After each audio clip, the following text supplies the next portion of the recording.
覚悟してろよ。行くぜ。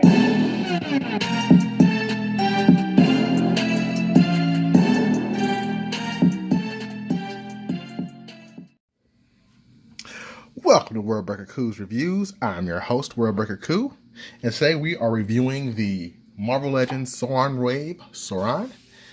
Very happy to be bringing this character to you. He is in the category for Build-A-Figure of the Year for sure. Right off the bat, just great paint apps on this guy, great articulation.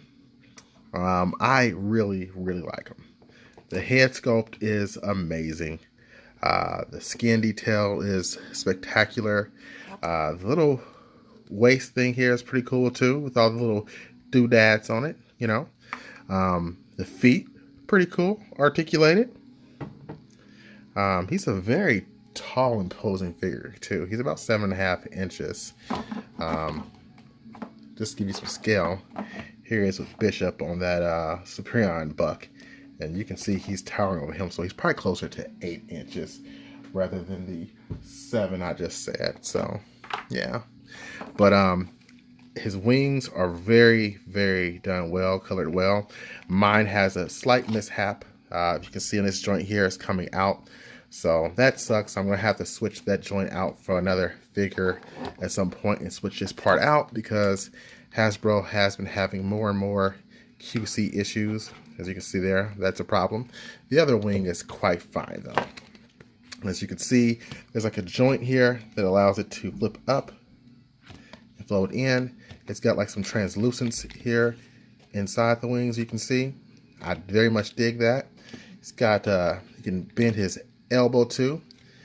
And that looks good. He can kind of do like little mind powers there with his eyes and hypnotize you.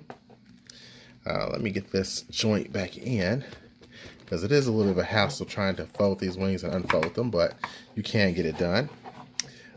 Let's move it back so you can see a little bit better. His head does have like a joint that goes up and down. The only problem with it is you can see a gap in there, so you really don't want to have that shown out there, so I usually leave it forward. The mouth is articulated quite well, I might add. I love that. And the tongue is painted, the teeth. Got some dark circles around the eye and coloration around the mouth. Not just one color. I mean, they did a bang up job. Besides that one slight QC issue on mine right here, this thing was just perfect. Here's the back side. He's got the tail that is movable, but again, you see a gap when you move it too far down. So you're not really going to be seeing that normally, but it's probably just best to keep it up, just to be honest with you.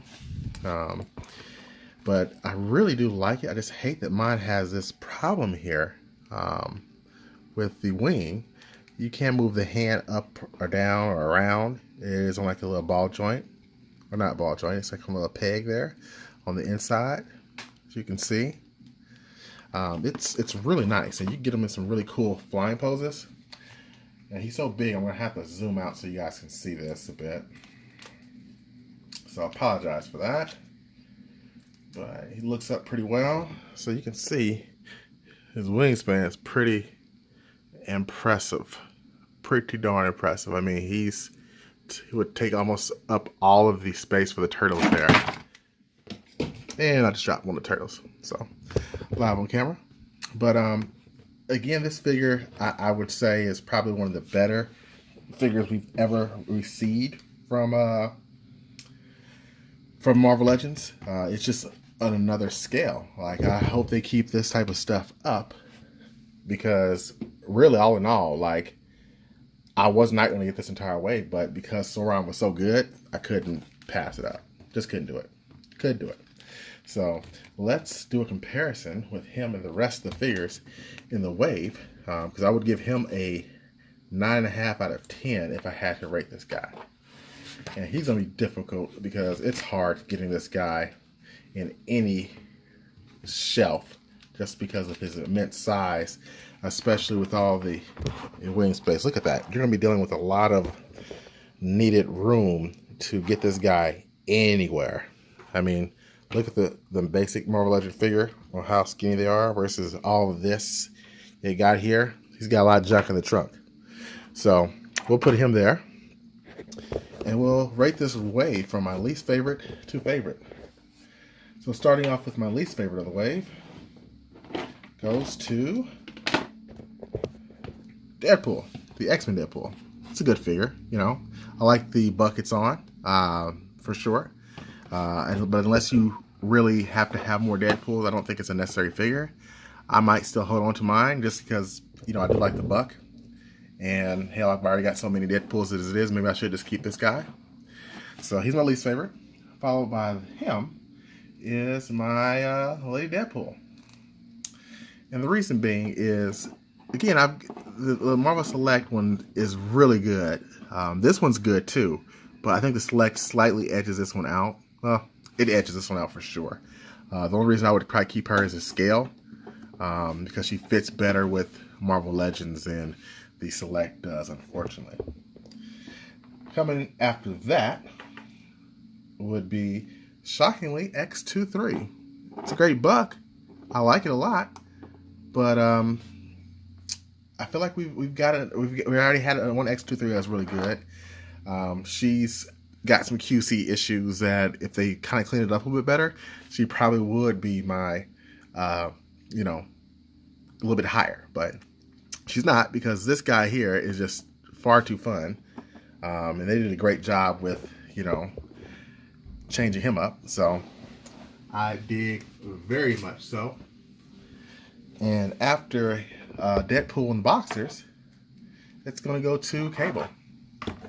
I do very much so like Cable. Or not Cable, I said Cable. Bishop, excuse me. They're both time-traveling guys. One's black, one's white. Easy to get confused, right? And my favorite standard figure of the wave is Omega Red. Been waiting for a good villain that's classic in the X-Men lineup, and he's for sure that guy. And of course, no one's beating out this Sauron, even with his problematic wing issues going on right now. So, yeah, that's the wave. I definitely think it's worth a pickup. Even if you are hesitant on a couple of figures, please buy the pieces because it's worth it. He is worth it. I think these four are no-brainers. These two, But again, I hope you've enjoyed this review, and I hope you've enjoyed my commentary. So thank you for watching. Until next time, peace and Sauron.